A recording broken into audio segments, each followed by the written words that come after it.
Son las 8:27.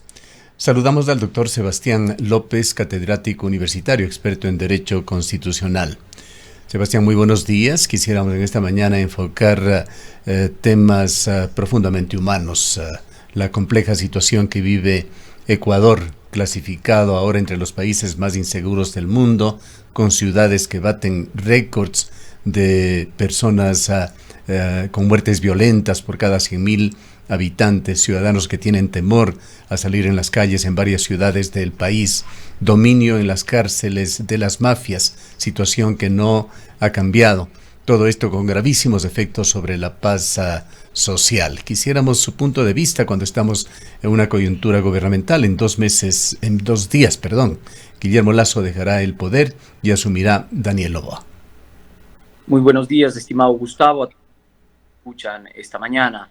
Efectivamente, yo creo que esto que estamos mirando, esto que estamos sintiendo y esto que es real, efectivamente, obedece al desgobierno continuo que ha vivido el Ecuador.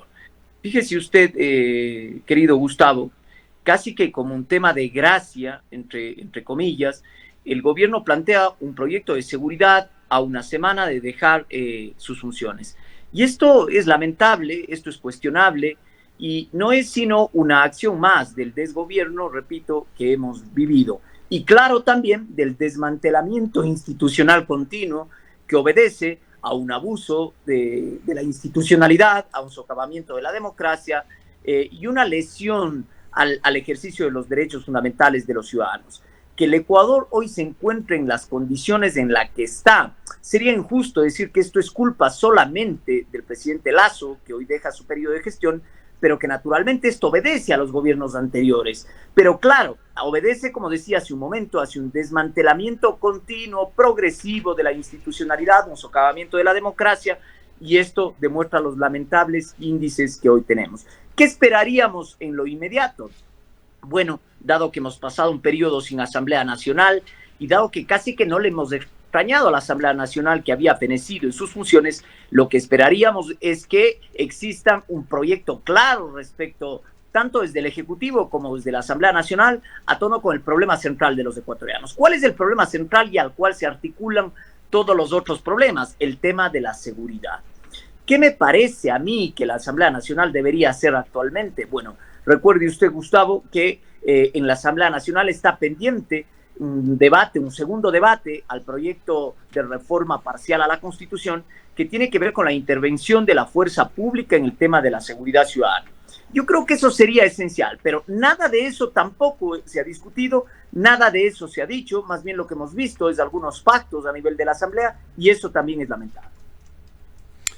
Así es, coincidiendo con su punto de vista, el día de ayer el ministro de Bienestar Social, Esteban Bernal, estuvo en nuestros estudios y al tratar estos temas del fracaso de Lasso en temas de seguridad, él decía, con justa razón, vayamos a los orígenes de la violencia. Pero no hay como desconocer también que han sido 3 años de mayor deterioro en todos estos temas de seguridad y de bienestar de la sociedad. La pregunta es, Sebastián, si es que habremos tocado fondo, ¿podrá el actual o el futuro gobierno que se posesionará en 2 días de Daniel Noboa, la asamblea de alguna manera renovada, cambiar las cosas?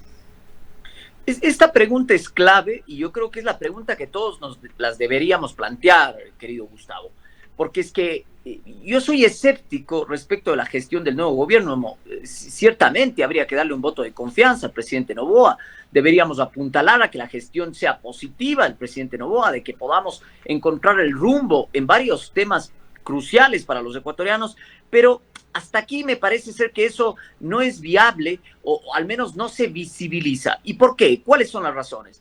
Fíjese usted lo que ha sucedido hasta lo que vemos en la Asamblea Nacional. Esto podría tener 2 lecturas, me refiero al pacto de la Asamblea Nacional.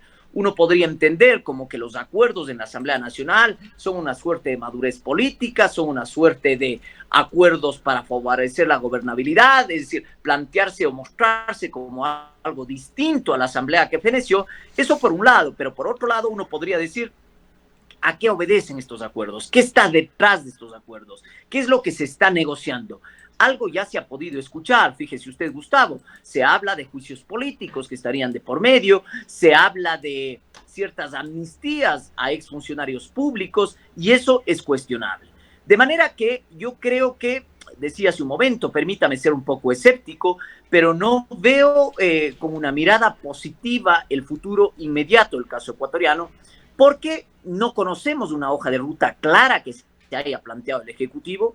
Se hablaba de una posible consulta popular, tampoco conocemos los temas que están detrás de esta posible consulta popular, y finalmente una tercera variable que es necesario considerarla. El breve tiempo que tiene el presidente Noboa, 1 año 8 meses, será una gran limitante para los temas coyunturales que deba asumir. ¿Qué creo yo que es lo más responsable actualmente? Si existe un compromiso serio del gobierno electo y de la asamblea electa para con el tema de la seguridad, lo menos que podríamos esperar es darle impulso, decía yo, a este segundo debate de reforma parcial a la Constitución que se encuentra ya en la Asamblea Nacional.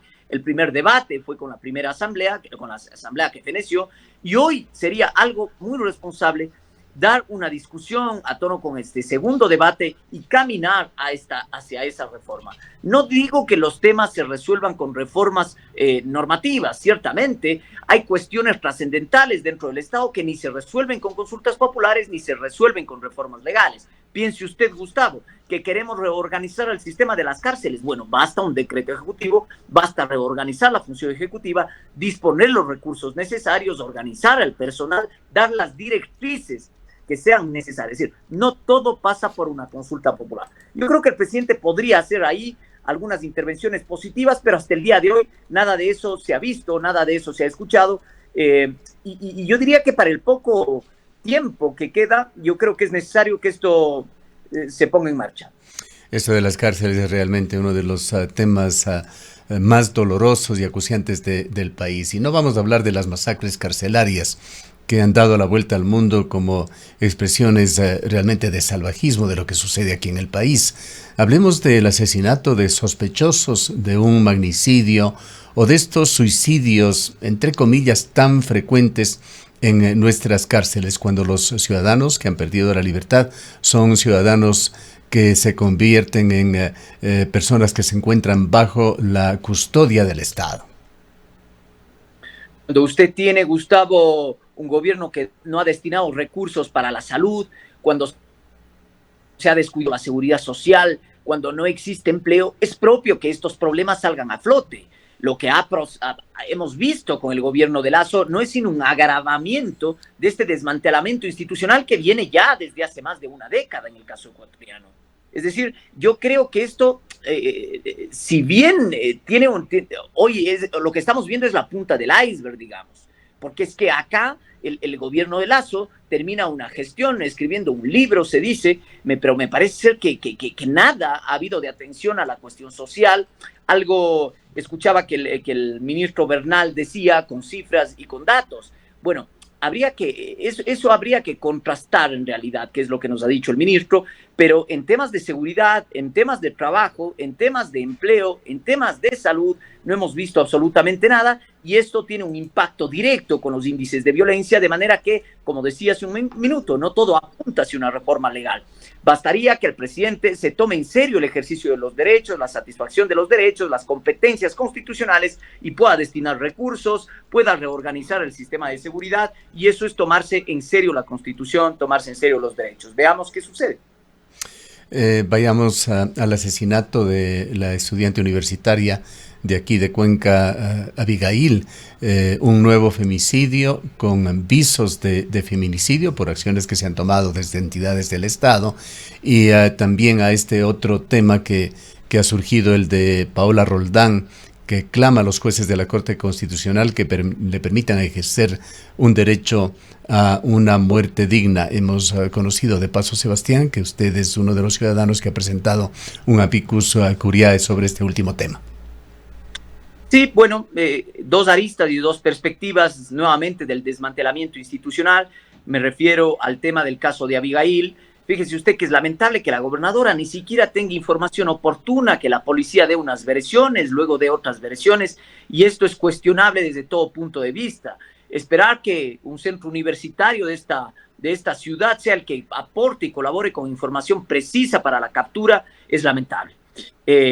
Por otro lado, como decía, el desmantelamiento institucional es a todo nivel. En el tema de la eutanasia, uno hubiese esperado que sea el legislador democrático el que mantenga esta discusión a nivel parlamentario. Eso no ha sucedido, lo que ha generado que Paola Roldán, a través de sus abogados, presente una demanda de inconstitucionalidad al tipo penal de homicidio, lo cual permita que se genere la idea de una muerte digna en el constitucionalismo ecuatoriano. En lo particular, hemos presentado un amicus curiae el día de ayer ante la Corte, debo decirlo con gran satisfacción. Han sido centenas de amicus curiae los que han sido presentados y fueron pocos los que fueron seleccionados, pero eso es importante. Y lo que existió son varias voces tratando de acompañar la decisión de la Corte. En lo particular se plantearon algunos temas trascendentales que tienen que ver con la muerte digna, como por ejemplo la idea de unas razones públicas que deben orientar la discusión de la Corte. No se trata de un fundamento en cuestiones religiosas o cuestiones divinas.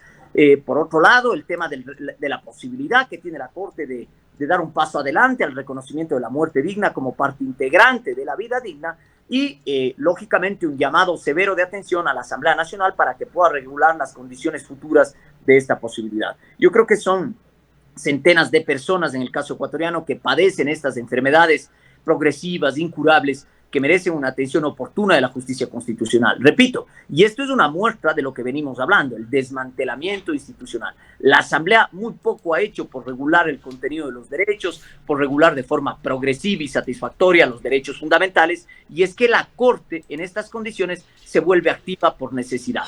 Casos de esta naturaleza llegan a las Cortes esperando y clamando justicia, dado que la desinstitucionalización en el caso ecuatoriano es patente. Dicho en otras palabras, querido Gustavo, lo poco de institucionalidad que nos va quedando viene siendo la Corte, ¿no? Bien, y Ecuador efectivamente acaba de recuperar su función legislativa necesaria, indispensable por los contrapesos que requiere una democracia. Pero es interesante también ver cómo se van dando las cosas, la conformación de comisiones. Allí está la Comisión de Garantías Constitucionales, de Derechos Humanos, de Derechos Colectivos. Lo preside Paola Cabezas, asambleísta. Ella no se le ocurrió mejor cosa que hablar en su primera comparecencia pública en calidad de presidenta de esta comisión de la amnistía para una de las cabezas del correísmo, el ex canciller Ricardo Patiño. Fíjese usted, eso solo demuestra los intereses particulares o de un grupo que están primando dentro de los acuerdos de la Asamblea Nacional. La Asamblea debería ocuparse de los temas centrales, como es el tema de la seguridad. Para eso fue electo el presidente Noboa, para eso han sido electos los asambleístas y ese sería un tema central. Articulado a ello vendrán otros planteamientos, pero lo preocupante es que no se sabe a qué obedece el acuerdo, qué está detrás de los acuerdos y sobre todo cuál es la hoja de ruta clara que los ecuatorianos deberíamos conocer a tono con esos acuerdos y a tono con una política pública guiada desde el Ejecutivo que dé muestra de que tenemos unos objetivos claros que cumplir en este periodo de transición. Eso no existe. Permítame la expresión, yo creo que estos acuerdos casi que están pegados con saliva, querido Gustavo, porque es que apenas salten los intereses particulares, los intereses puntuales de un grupo, veremos cómo o estos acuerdos se disuelven o se plantean nuevas negociaciones. No digo que el Parlamento no pueda tener discusiones, que no pueda tener acuerdos, pero esto debe hacerse de cara al pueblo. Ojalá, tras la posesión del presidente Noboa dentro de dos días, soplen mejores vientos para Ecuador. Gracias por habernos acompañado en esta mañana, Sebastián. Muchas gracias a ustedes. Declaraciones del doctor Sebastián López, académico, experto en Derecho Constitucional.